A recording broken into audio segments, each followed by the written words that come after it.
So then now, let's progress to access to education. You know, you've raised your kid, and you've protected them, and now you need them to go to school. What are the first challenges, or what is your first encounter? Like when you took your children to school, what was your first encounter? Oh boy, I think I want to have, amnesia of that experience. Yeah. I'd love to have amnesia before we found our current schools. I'd love to have amnesia on that one, because we faced a lot of rejection. We faced a lot of, we were taken advantage of, because everybody thinks you have a lot of money.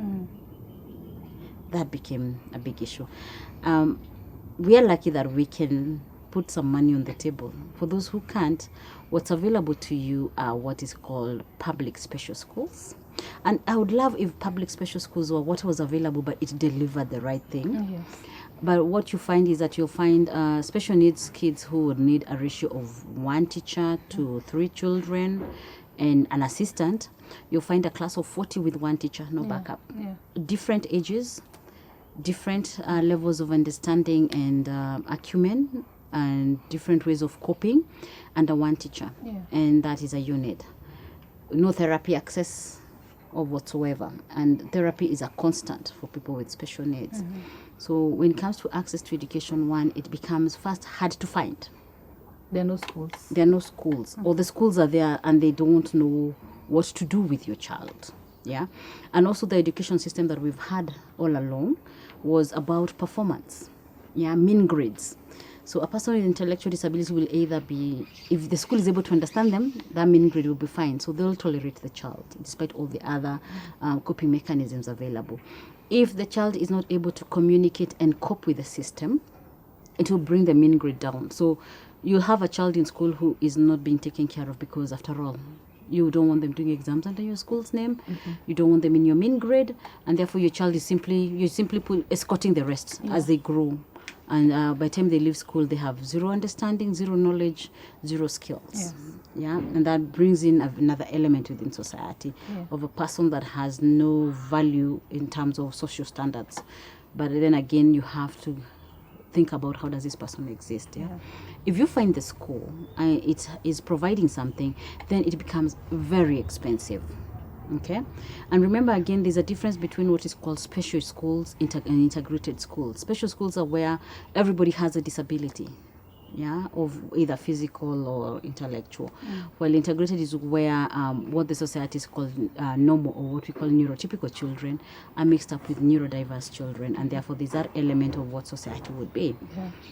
As a mother, I would say special schools are a waste of value and space, because there's no special society for my child to come to when they leave school. Yeah, they should be able to get the same services that they need within the normal social environment.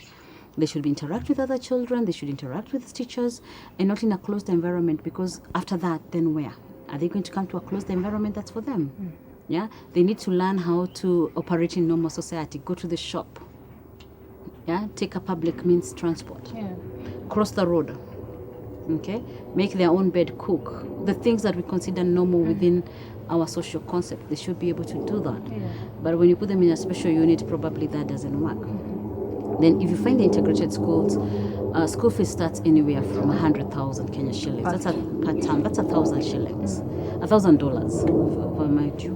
But when you're doing $1,000, that's on education alone. You haven't done therapy, you haven't done medical reviews, you haven't followed up. And as they grow, because of the way their brains are set up, you'll find that you need to see neurologists, developmental pediatricians, and you have to do MRIs, EEGs. If they end up having epileptic seizures or seizures alone, you have to then go into the process of managing that. Some of them have issues with diet, so that again is a cost. So it becomes very expensive to just basically get the children getting an education. Yeah. Then if they end up in some of the institutions, first and foremost, if they are boarding schools, they are against the United Nations conventions for rights of persons with disability. This convention, Kenya signed it. I think Kenya was the 8th country to sign the convention. And therefore, having signed the convention, this becomes one of the laws in the country. But we have it. It's very beautiful on paper. But when it comes to it it has about 60 different conventions. But there's one about not institutionalizing access to education, access to accommodation that is taking care of your reasonable disability issues, access to language that you understand. Yeah. So if you can't speak English, but you can speak Kibukusu or Kikuyu, then that should be the language you should be accommodated with. Yeah. If you need to use technology to communicate, augmented and alternative communication gadgets should be provided for you. I remember when the government was doing the one laptop project. Okay, I don't know how far that one went, but I kept on asking, if we're doing one laptop project for the children, are we doing anything for those with special needs? Are their laptops going to be bringing better communication, or what are we doing? And we realized that was not on the page. Yeah. On paper, we have very good special needs curriculum. But when it comes to the ground, the implementation of it is wrong. Yes. Because it tends to think that kids or children with special needs are only good for vocational activities. So you find a school very happy training children to do crocheting, yeah, or decorating tablecloths, yeah, or doing beadwork. How many of I know about 2,000 parents with children within the forums I am in. 2,000 children doing crocheting. When's the last time you bought a crocheted item? Or when's the last time you bought a tablecloth for your seats? I don't even have a table. Yeah, exactly. Or I'm looking at both of us. None of us has jewelry right now. So if we are thinking 2,000 children are gonna learn that, yeah, the other half is being taught to polish shoes. Everybody polishes their own shoe. So is that something that they're going to do in life? You know? Yeah. So we don't have that, because we have some of our children with intellectual disability are some of the smartest brains, but they cannot communicate because their brains are so fast. They need somebody who is trained to handle them, to teach them how to slow it down. We actually have, I know a child within the spectrum who is so smart. He just simply had to sit in a class for 45 minutes with his French teacher.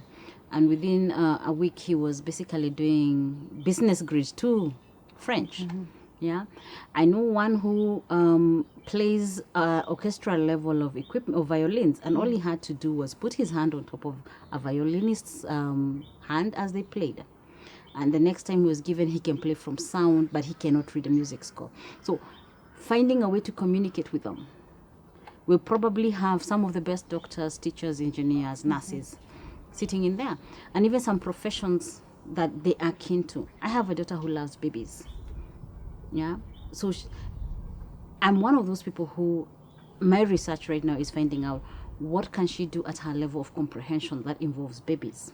Yeah, I have another one who loves cooking. I've got her on my way to ensure that she's able to access that. Maybe it will be something she does with her life, but it gives her purpose in her day. So on paper, we have a good education policy. The current CBC says a child learns at their pace.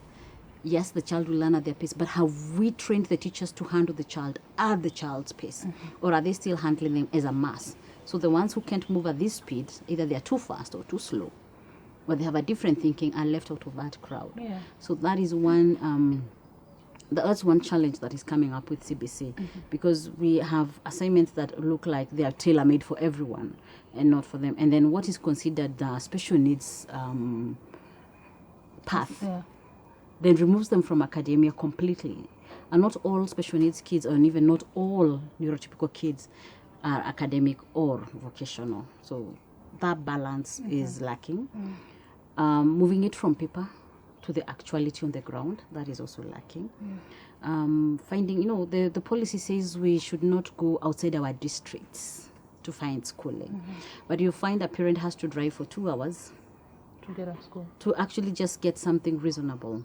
And also the general standards in the country do not come anywhere near what I'd consider basic special needs education.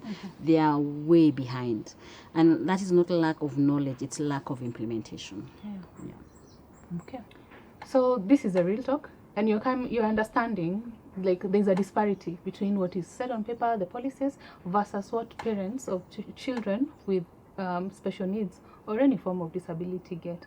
And we hope that you are going to ask us questions in the comment or give us your feedback, and let us know if you're out there and you're a parent who has a child with special needs, what is it like for you? What was your experience?